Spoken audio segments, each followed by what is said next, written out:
뒤에 춤추고 있는 이 남자, 암호화폐 투자자입니다. 한 암호화폐 관련된 행사에서 이 춤을 추고 있는 장면이 목격이 된 것인데요. 야, 최근에 쏟아져 나오는 소식들, 그리고 미친듯이 파도치듯 움직이는 비트코인의 가격들과 알트코인들을 보고 있노라면은 저도 저렇게 정신줄을 놔버릴 것 같습니다. 자, 그래도 집중해야 되겠죠? 오늘은 어떤 정보들이 나왔는지 또 바로 살펴보도록 하겠습니다. 첫 번째로는 전 세계가 주목하고 있는 제롬 파월의 이 The Economic Club of Chicago라는 행사에 참여해가지고 지금 발언을 이어가고 있는데요. 일단 저는 시간이 있을 때 바로 영상을 만들어야 되기 때문에 지금까지 발표가 된 부분 여러분들께 전해드리겠고, 나중에 추가적으로 중요한 부분이 나오게 된다면 또 글을 통해서 업데이트로 전해드리도록 하겠습니다.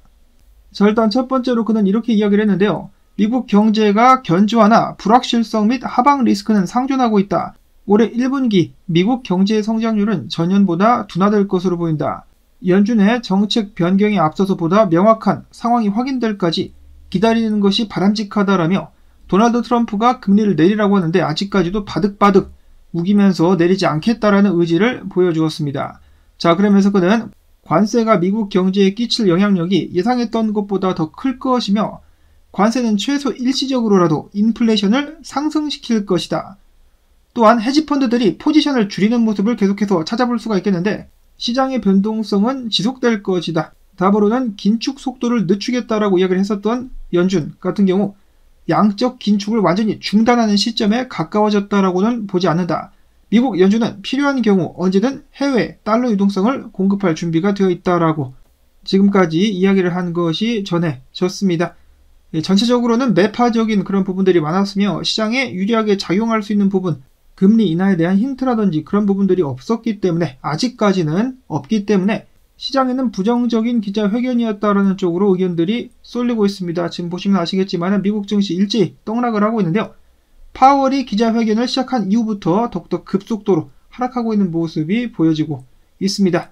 나스닥 마이너스 3.81% 크게 떨어지고 있는 가운데 금 같은 경우는 날아오르고 있습니다. 3,353달러 전고치를 계속해서 갱신을 해주고 있는 가운데 달러 같은 경우는 약세 99.49포인트를 유지를 하고 있으며 비트코인은 금을 따라가는 척 했다가 증시에 딸려 내려갔다가 다시 금을 따라가는 척 했다가 증시가 떨어지자 다시 떨어지고 있는 모습 보여지고 있습니다. 오늘 미국 증시가 하락하고 있을 때 이를 뒤로 한 채 상승을 꾀했었던 비트코인 다시 한번 미국 증시의 머리끄댕이를 잡히고 말았습니다. 83,682달러, 이더리움은 1,559달러에서 거래가 이어지고 있는데 제롬 파월이 이빨만 잘 털었어도 야, 오늘 개떡상 볼 수 있었는데 고집이 엄청납니다. 제롬 파월 누구의 사주를 받고 있는 것일까? 미국 경제가 아작나고 있으며 실업률도 높아지고 있는데 계속해서 경제가 견조하다라고 바득바득 우기고 있습니다. 다음으로는 미국의 지난 3월 소매 판매 수치가 발표가 됐는데요. 예상치에 부합되었다. 요거 같은 경우는 긍정적인 수치다라는 결과가 나온 가운데 미국 시민들 같은 경우 자동차 관세를 앞두고 차들 가격이 올라갈까봐 자동차를 사재기하고 있다라고 합니다. 화장지에 이어서 이번에는 자동차를 사재기하고 있는 미국. 자, 그리고 관세 또 이야기를 하지 않을 수가 없겠는데요. 나름 굉장히 높은 적중력을 보여주고 있는 폴리마켓 예상치에 따르면은 4월달 이번 달에 트럼프가 결국 한 발 물러서면서 중국에 관한 관세를 낮출 것이다라는 것에 100%가 몰렸다라고 합니다. 100% 반대 의견이 전혀 없다라고 하는데요. 자, 과연 트럼프가 중국에 한 발 물러서는 모습을 보여주고야 말 것인가? 자, 다음으로 미국의 재무장관 베센트 같은 경우는 최근 골드만삭스, JP모건 CEO 등등이 나와가지고 경기 침체에 대한 경고를 하자 미국 대기업 CEO들에게 니들이 지금 관세 때문에 긴장하고 있는 거 알고 있는데 걱정 말고 본업에 충실하라라고 이야기를 했습니다. 앞으로 90일 안에 관세에 관련되는 것들이 명확해질 것이다라는 것이 그의 의견인데요. 이런 식으로 한 발 빼는 것을 이미 논의하고 있을 수도 있겠습니다. 이어서는 비트코인 현물 ETF 자금 유입이 들어왔습니다. 이더리움 같은 경우는 안타깝게 6일 연속으로다가 자금이 빠져나가고 있는데 뒤에 이더리움 관련된 소식도 준비가 되어 있습니다만 좀 긴장하게 만드는 좋지 않은 소식들이 좀 준비가 되어 있습니다. 자, 일단 비트코인 현물 ETF 같은 경우는 7,640만 달러가 유입이 됐었고 블랙록에서 3,820만 달러가 흘러 들어왔습니다.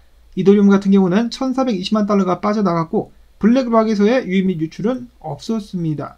다음으로는 크립토코언트. 지난 3월 이후부터 고래가 대량 매집을 했다라는 데이터를 낸 데 이어가지고 바로 이번 같은 경우는 이번 주에만 고래들이 3만 개의 비트를 매도했다라는 부정적인 소식을 전해왔습니다. 또한 고래들의 축적 속도 같은 경우는 2월 이후 가장 느린 수준이다. 고래들이 비트코인을 던졌기 때문에 지금 약세가 나오고 있으며 리스크 회피 심리가 강화되고 있다라고 그들은 주장을 했습니다. 야, 그러면 헷갈리잖아. 고래들이 지금 사고 있다는 거야, 팔고 있다는 거야? 어떤 고래들은 사고 있고 어떤 고래들은 팔고 있다라는 것인데요. 글래스노드의 데이터 같은 경우는 비트코인 장투자들은 꾸준히 비트코인을 매집하고 있으며 단타자들은 계속해서 2월 이후 30만 개의 비트를 매도했다라고 밝혔습니다. 반면에 장투자들은 같은 기간 50만 개를 추매를 했었다.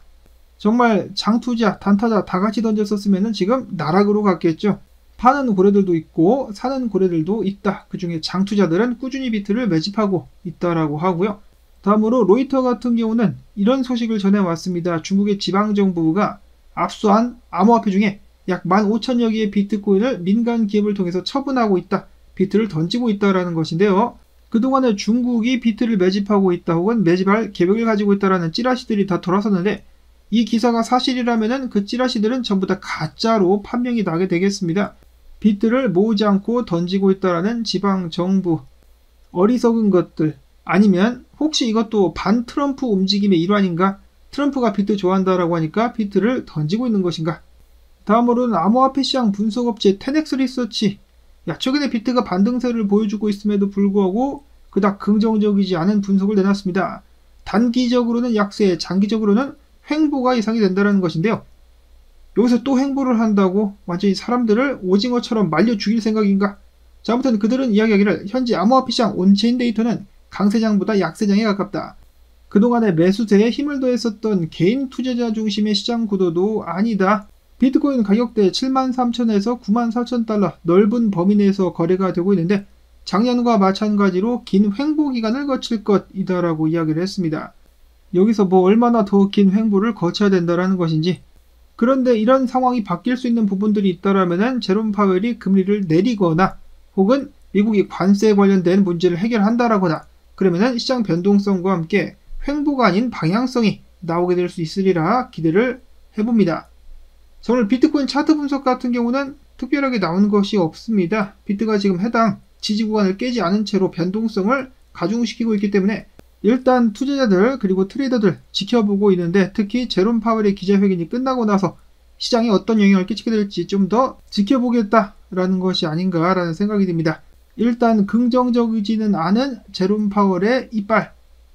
다음으로는 안타깝게 노보그라츠 이더리움을 계속해서 외연하고 있습니다.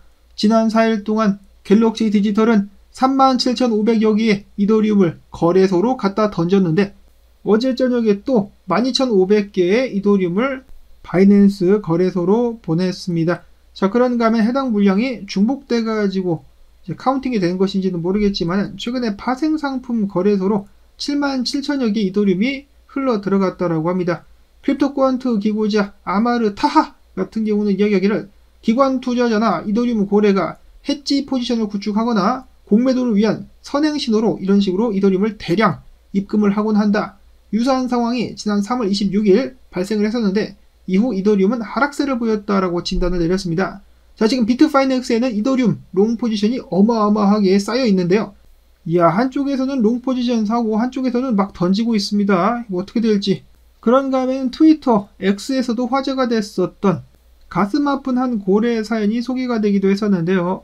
해당 고래는 2년 전에 1,819달러에 이더리움 5,596개를 샀었습니다. 근데 2년이 지난 후 가격이 이렇게 개떡락할 줄 누가 알았겠어.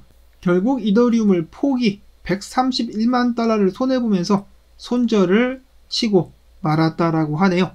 2년 존버의 결과가 겨우 이것이란 말인가. 자, 반면에 1분기 때 수익을 보면서 이더리움을 정리했었던 고래 같은 경우는 최근에 3,079개의 이더리움을 다시 샀습니다. 이더리움 상승에 베팅을 하고 있다는 것이죠. 누군가는 손절을, 누군가는 상승에 베팅을 했는데 과연 그 결과는 어떻게 될 것인지 정말 한 치 앞도 내다보기 힘든 암호화폐 시장인 것 같습니다. 자, 그런가 하면 XRP 상승형 쐐기에서 하방으로 가격이 이탈을 했기 때문에 조만간에 하락 추세 전환 및 추가적인 가격 하락이 있을 수 있다라고 코인데스크가 밝혔습니다. 자, 근데 만약에 비트가 콱 쏴서 올리면은 다시 안으로 쏙 들어갈 수가 있겠습니다. 그렇기 때문에 비트코인 움직임이 중요한 상황이다. 자, 다음으로는 최근에 90% 떡락을 맞이했었던 만트라 같은 경우 CEO가 나와가지고 일단 자체 보유 77만 개의 만트라를 소각을 하겠다라고 밝혔습니다. 자, 과연 시장이 살아나는데 기회로 작용할 수 있을 것인가? 자, 그런가 하면은 한국 커뮤니티에서 많은 화제가 됐었던 아르고 오늘 60% 떡락이 나왔다라고 하네요. 제2의 만트라냐? 다음으로는 암호화폐 관련된 부분이 나올 때만 이렇게 잠깐씩 소개를 해드리고 있는 한국의 정치 관련된 그런 기사라고 볼 수가 있겠습니다.